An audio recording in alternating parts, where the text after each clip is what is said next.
नमस्कार दोस्तों, फिर से एक नए वीडियो में आप सभी लोगों का स्वागत है। इस वीडियो में हम लेकर के आए हैं विभिन्न घास के मैदान, जो कि एग्जाम की दृष्टि से बहुत ही इम्पोर्टेंट है। पहला प्रश्न है, विश्व में सबसे बड़े प्राकृतिक घास के मैदान कौन से हैं? तो विश्व में सबसे बड़े प्राकृतिक घास के मैदान कौन से हैं? तो इसमें से आप देखेंगे एबीसीडी करके 4 ऑप्शन है। सवाना घास का मैदान जो है विश्व में सबसे बड़े प्राकृतिक घास के मैदान है। अब हम दूसरे प्रश्न की तरफ चलते हैं। दूसरा प्रश्न है, उत्तरी अमेरिका की घास के मैदान कहलाते हैं, यानी कि उत्तरी अमेरिका में जो घास के मैदान है वो क्या कहलाते हैं, किस नाम से जाने जाते हैं? तो प्रेयरी के नाम से जाने जाते हैं। ऑप्शन सी है, प्रेयरी, इसी के नाम से जाते हैं उत्तरी अमेरिका के घास के मैदान। और ये वीडियो आप लोगों को बहुत ही हेल्पफुल होगी। घास के मैदानों पर आधारित ये वीडियो है, टॉपिक वाइज करा रहे हैं इसलिए ताकि आप कोई भी चीज एक ही चीज पढ़ेंगे तो वो सही रहेगा, क्योंकि अलग अलग मिक्स चीजें पढ़ते हैं तो भूलने का ज्यादा चांसेज होता है। तो दक्षिण अमेरिका के घास के मैदानों को क्या कहते हैं? प्रश्न संख्या तीसरा है, दक्षिण अमेरिका के घास के मैदानों को क्या कहते हैं? तो इसमें आप लोग देख रहे होंगे ऑप्शन सी, वेल्ड, वेल्ड के नाम से जाना जाता है। वहीं पे हम देर न करते हुए अगले क्वेश्चन की तरफ चलते हैं। अफ्रीका के उष्णकटिबंधीय घास के मैदान कहलाते हैं, इन चारों विकल्प में से क्या कहलाते हैं? उष्णकटिबंधीय घास के मैदान, एबीसीडी 4 ऑप्शन है आपके सामने। तो उष्णकटिबंधीय घास के मैदान सवाना के नाम से जाने जाते हैं अफ्रीका में। वो क्वेश्चन नंबर 5वें पे हम चलते हैं। यूरेशिया के शीतोष्ण घास के मैदान को कहते हैं, क्या कहते हैं? इन चारों में से एबीसीडी 4 विकल्प है, वेल्ड, प्रेयरी, स्टेपी या सवाना। इसमें से आप लोग बताने की कोशिश करेंगे तो इसमें क्या कहलाते हैं? तो आप ऑप्शन सी देख रहे होंगे, स्टेपी, स्टेपी के नाम से जाना जाता है यूरेशिया को, ये घास के मैदानों को। अब वो हम आगे बढ़ते हैं, छठे प्रश्न की तरफ चलते हैं। दक्षिण अफ्रीका के घास के मैदान कहलाते हैं, इन चारों में से क्या कहलाते हैं? दक्षिण अफ्रीका के घास के मैदान। तो option A weld, option be down, वही ऑप्शन सी पंपास, वही ऑप्शन डी स्टेपी। तो आप बताने का प्रयास करेंगे इसमें। तो ऑप्शन नंबर ई जो देख रहे हैं करेक्ट आंसर है, दक्षिण अफ्रीका के घास के मैदान को वेल्ड के नाम से जाना जाता है।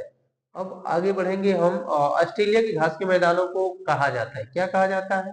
सवाना, डाउन, वेल्ड, पंपास, इन चारों में से कौन सा सही है?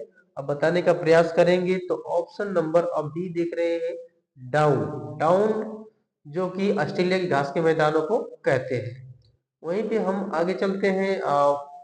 फिर प्रश्न संख्या 8 है, भारत में सवाना घास के मैदान किस प्रकार की जलवायु में पाए जाते हैं? बहुत ही अच्छा प्रश्न है। किस प्रकार की जलवायु में पाए जाते हैं? तो शीत जलवायु, भूमध्य सागरीय जलवायु, उष्णकटिबंधीय, वहीं पर ध्रुव। तो आप देख रहे हैं उष्णकटिबंधीय जलवायु, विकल्प सही है सी।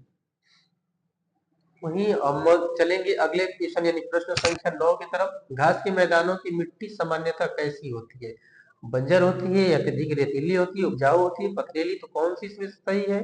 तो आपका विकल्प सी सही है, उपजाऊ होती है। घास के मैदानों की मिट्टी सामान्यतः कैसी होती है? तो उपजाऊ होती है। अब देखेंगे 10वां प्रश्न है, प्रेयरी क्षेत्र में प्रमुख कृषि फसल कौन सी है? यानी कि जो प्रेयरी क्षेत्र है वहां पे फसल कौन सी है? चावल, गेहूं, चाय, कॉफी? तो इसमें से ऑप्शन डी सही है आपका, गेहूं, गेहूं की खेती अधिक होती है प्रेयरी के क्षेत्रों में। अब देखेंगे अगले क्वेश्चन की तरफ चलेंगे 11 नंबर क्वेश्चन की तरफ। पंपास क्षेत्र किस देश में प्रमुख रूप से पाया जाता है? पंपास क्षेत्र बहुत जबरदस्त प्रश्न है ये। पंपास क्षेत्र इंपोर्टेंट प्रश्न है एग्जाम की दृष्टि से अगर देखा जाए तो इसका आपका ऑप्शन बी जो दिया है, अर्जेंटीना, अर्जेंटीना जो है पंपास क्षेत्र में प्रमुख रूप से पाया जाता है। वहीं पे हम 12वें प्रश्न की तरफ चलते हैं। सवाना घास के मैदानों में कौन सा वृक्ष सामान्यतः है? यानी कि बहुत गजब का क्वेश्चन यहाँ पे कर लिया गया। सवाना घास के मैदानों में कौन सा वृक्ष सामान्यतः पाया जाता है? तो आप देखेंगे इसका जो विकल्प दिया गया है सी, बबूल, यानी कि देवदार, साल, चीड़ को छोड़ करके बबूल आपका राइट आंसर है। वहीं पे हम अगले क्वेश्चन की तरफ चलेंगे। स्टेपी घास के मैदानों की वर्षा होती है तो कैसी होती है? बहुत अधिक, मध्यम, बहुत कम या लगातार? तो आप बताने का प्रयास करेंगे इसको। तो इसका जो ऑप्शन आप देख रहे हैं सी सही, यानी कि बहुत कम होती है स्टेपी घास के मैदानों के क्षेत्र में वर्षा। विल्ड घास के मैदान किस महाद्वीप में स्थित है? बहुत अच्छा प्रश्न यहाँ भी पूछ लिया गया, किस महाद्वीप में ऐसे प्रश्न पूछ लिए जाते हैं। तो क्वेश्चन नंबर 14 है, तो एशिया, अफ्रीका, यूरोप, ऑस्ट्रेलिया, तो विल्ड घास के मैदान किस महाद्वीप में है? तो एशिया महाद्वीप या अफ्रीका या यूरोप या ऑस्ट्रेलिया महाद्वीप। तो आप बताने का प्रयास करेंगे या अपना आप टिक लगाने का भी प्रयास करेंगे, देखेंगे कि आप कितना सही कर पा रहे हैं। तो इसमें जो देख रहे हैं ऑप्शन बी अफ्रीका, अफ्रीका यानी कि विल्ड घास के मैदान किस महाद्वीप में है? तो अफ्रीका महाद्वीप में पाए जाते हैं। वहीं पे हम बात करते हैं घास के मैदानों में मुख्य आर्थिक गतिविधि क्या है? तो आर्थिक गतिविधि क्या है घास के मैदानों में? तो मत्स्य पालन, खनन, पशुपालन, वहीं पे वानिकी। तो एबीसीडी 4 विकल्प इस तरीके से आपको दिए गए हैं, आपको सही देखना होगा। सही इसमें आंसर क्या है? तो ऑप्शन नंबर जो सी देख रहे हैं आपका एकदम करेक्ट आंसर है, ऑप्शन सी पशुपालन, यानी घास के मैदानों में मुख्य रूप से आर्थिक गतिविधि है। अब चौथा 16 नंबर प्रश्न में चलेंगे और देर न करते हुए, सवाना घास के मैदानों में पाए जाने वाले प्रमुख जीव कौन से? बहुत अच्छा प्रश्न पूछ लिया गया यहाँ पे, प्रमुख जीव कौन से पाए जाते हैं सवाना घास के मैदानों में? तो ऑप्शन आपका देख रहे हैं ए बी सी डी, ध्रुवी भालू, ऊंट या शेर और हाथी या पेंगुइन। तो आपका ऑप्शन जो है सी सही होगा, शेर और हाथी पाए जाते हैं सवाना घास के मैदानों में। वहीं पे हम देर न करते हुए चलेंगे, प्रियरी घास के मैदान किस प्रकार के हैं? तो प्रियरी घास के मैदान और एबीसी 4 विकल्प दिए गए हैं, उष्णकटिबंधीय, शीतोष्ण, ध्रुवीय, पर्वतीय।